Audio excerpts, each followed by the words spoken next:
어제 당일치기로 평양을 방문한 대북 특사단이 앞서 전해드린 대로 김정은 국무위원장을 직접 만났습니다. 문재인 대통령의 친서도 전달했습니다. 이달 중순 평양에서 개최될 예정인 3차 남북 정상회담의 일정과 의제는 물론이고 한반도 비핵화의 구체적인 방법에 대해서도 논의한 것으로 전해졌습니다. 김용현 동국대 북한학과 교수와 한 걸음 더 들어가겠습니다. 안녕하십니까? 네, 안녕하십니까? 네, 교수님. 어제 아침까지만 해도 청와대는 김정은 국무위원장과의 만남이 결정되지 않았다 이렇게 밝혔는데 결국 특사단이 만났어요. 아마 결정은 됐었을 거라고 봅니다. 그렇지만 이제 변수들이 있을 수 있다 이런 차원에서 또 전체적으로 상황 자체를 평양에 집중시키는 차원에서 그 만남이 예정돼 있는 이 부분에 대해서는 청와대가 이야기를 안 꺼냈다 이렇게 봐야 될 것 같은데 어쨌든 어제 만남은 세 가지 측면에서 저는 긍정적이라고 봅니다. 하나는 말씀하신 것처럼 김정은 위원장이 직접 우리 특사단을 만났다는 겁니다. 그것은 결국 남북관계뿐만 아니라 비핵화 문제에 대해서 김정은 위원장이 적극적 의지가 있다. 이것을 간접적으로 보여주는 것이다. 우선 그렇게 봐야 될 것 같고요. 또 하나는 만찬이 어떤 식으로든 이루어졌다는 겁니다. 김정은 위원장의 만찬 참석 여부는 확인이 안 돼 있습니다. 아마 참석 안 한 걸로 뭐 이야기가 좀 나오기도 했는데요. 어쨌든 우리 측이 하루 동안의 당일치기 방북이었고 그 과정에서 어쨌든 북측 인사들과 만찬을 했다는 것은 분위기가 그렇게 나쁘지 않았다 이렇게 봐야 될 것 같습니다. 또 하나는 김정은 위원장을 우리가 면담한 장소가 노동당 청사입니다. 지난번에도 역시 노동당 청사였거든요.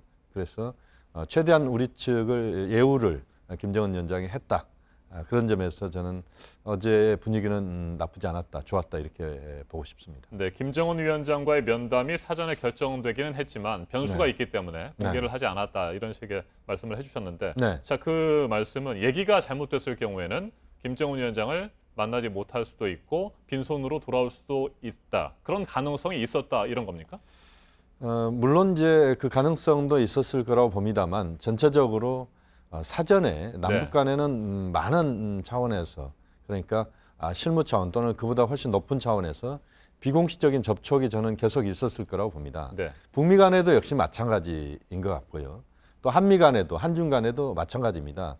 우리가 눈에 보이지 않지만 상당히 높은 수준에서 또 실무적인 차원에서 많은 그런 접촉과 회담들이 있었다 이렇게 봐야 되는데 그것의 어떤 산물이기 때문에 당일치기의 하루 동안의 방북으로서도 어쨌든 그 방북의 성과들이 나올 수 있었다 이렇게 봐야 될 것 같습니다.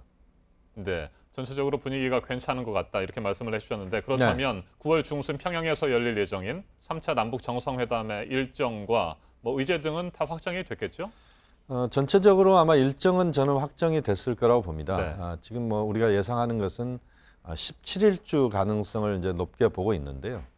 역시 이제 9월 하순에는 유엔총회 일정들이 있고 또 9월 9일 날 구구절이 있고 그렇게 본다면 이제 그 중간 정도를 보면 17일주 정도를 이야기를 하고 있는데 또 전반적인 상황을 속도감 있게 끌고 가기 위해서는 뭐 12, 13일 가능성도 뭐 있다라고 볼 수 있습니다. 어쨌든 지금 정상회담의 날짜는 확정을 했을 거라고 보고 의제와 관련된 부분도 큰 틀에서는 합의가 이루어졌을 거라고 봅니다.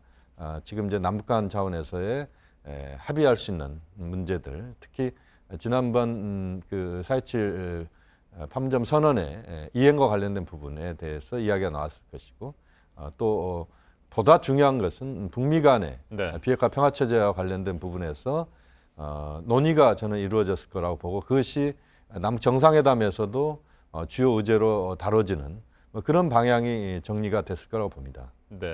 그러니까 북미 관계 개선, 비핵화 후속 협상을 위한 중지안을 가지고 이번에 특사단이 방북을 했다고 하는 뭐 추측이 충분히 가능하고요. 자, 이 중지안의 내용에 대해서 뭐 여러 가지 얘기들이 나오고 있습니다. 핵신고 과정을 3단계로 쪼개서 진행을 하고 단계마다 안전보장 조치들을 해주는 방안들, 뭐 이런 것들이 얘기가 됐었는데 어떤 중지안이 제시됐다고 보십니까? 뭐 지금 이제 많은 이야기는 됐을 거라고 봅니다. 여기서 우리가 주목해야 되는 것은 트럼프 대통령과 문재인 대통령의 그제 밤의 통화라고 봐야 될 것 같습니다. 그 50분 동안의 통화가 과연 어떤 내용을 담고 있는지 이게 이제 저는 매우 관심이 가는 부분인데요. 왜냐하면 그 대화에서 트럼프 대통령이 문재인 대통령에게 우리 특사단을 통해서 김정은 위원장에게 전달해야 될 그런 이야기들을 많은 부분을 이야기를 했을 거라고 봅니다.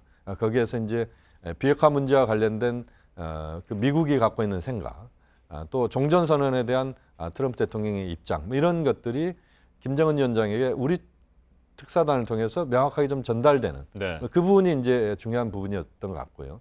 그러니까 결국 우리 특사단의 방북은 폼페이오 장관이 직접 가지는 않았지만 한미 특사단이 내용상 함께 간 것이다 이렇게 볼 수도 있습니다.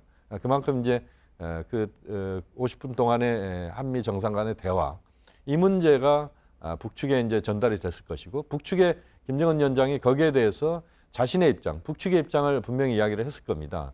그것을 또 정의용 실장을 비롯한 우리 특사단이 앞으로 조만간 아마 이번 주일 가능성도 있다고 봅니다만 트럼프 대통령을 직접 면담하거나 폼페이오 장관을 만나서 김정은 위원장의 생각을 또 입장을 전달하는 그 과정에서 이제 우리가 중개인 역할을 할 수밖에 없는 것인데요. 이제 거기에서 어떤 내용들을 이제 구체적으로 다뤄졌는지에 대해서는 지금 명확하게 우리가 설명하기는 어렵지만 어쨌든 미국의 요구, 그다음에 북한의 요구 이런 것들을 충분히 어제 대화를 통해서 많은 부분 이야기를 했을 것이다 이렇게 봐야 될 것 같습니다. 네, 비핵화의 방식을 크게 세 가지 단계로 정리를 하자면 핵 리스트 신고, 그다음이 검증, 그다음이 폐기입니다. 자, 그런데 앞서 정효식 특파원의 보도도 있었습니다만 미국 현지에서 나오는 얘기들은 이 첫 번째 신고에 대해서 구체적인 일정만 김정은 위원장이 밝힌다고 하면 트럼프 대통령이 충분히 종전선언에 합의해 줄 수 있다. 뭐 이런 얘기들이 나오는데 그 가능성 어떻게 보십니까? 물론 이제 그 부분에서 이제 북한의 입장은 좀 다릅니다. 왜냐하면 북한은 이제 핵 리스트를 신고하는 것 자체가 자신이 모든 것들을 먼저 패를 까는 걸로 그렇게 이해를 하고 있는 것이다. 그런 점에서 북한 입장에서는 미국이 종전선언을 받아들이지 않는 상태에서 어떻게 트럼프 대통령을 믿을 수 있느냐. 여기에 대한 이제 불만들이 지금 쌓여 있는 것이다 이렇게 봐야 됩니다.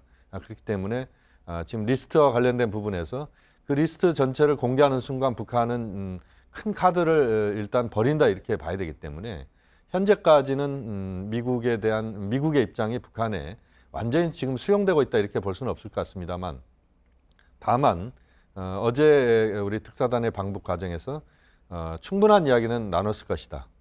그리고 그것이 오늘 발표에서는 아마 우리 측에 오늘 발표가 있을 텐데요. 거기에서는 구체적인 내용이 담겼을 가능성은 그렇게 높지는 않다고 봅니다. 그것이 발표되기보다는 오히려 미국과의 우리 특사단이 지금 워싱턴에 가서 만남을 통해서 거기에서 정리된 것들이 그 과정에서 이제 드러나거나 또는 앞으로 폼페이오 장관의 저는 방북이 재추진될 가능성이 있다고 보는데요. 거기에서 그 논의가 이루어지면서 미국과 북한 사이에서 그 성과들이 공개되는 그런 쪽으로 방향을 잡을 가능성이 있다. 오히려 공은 미국 쪽에 좀 돌리는 이런 방향을 잡을 가능성이 있다고 봅니다. 네, 그러니까 폼페이오 장관이 네 번째 방북을 다시 추진하게 된다면 이번 대북 특사단의 방북이 성공적이었다 이렇게 평가할 수 있겠군요. 그렇습니다. 지금 이제 폼페이오 장관의 방북이 이루어진다면 우리 특사단의 역할은 뭐 가장 중요한 성과를 거뒀다 이렇게 봐야 될 것 같습니다. 알겠습니다. 오늘 오전에 정의용 청와대 국가안보실장이 공개 기자회견을 통해서 결과를 발표한다고 하니까 지켜보죠. 김용현 교수님 말씀 잘 들었습니다.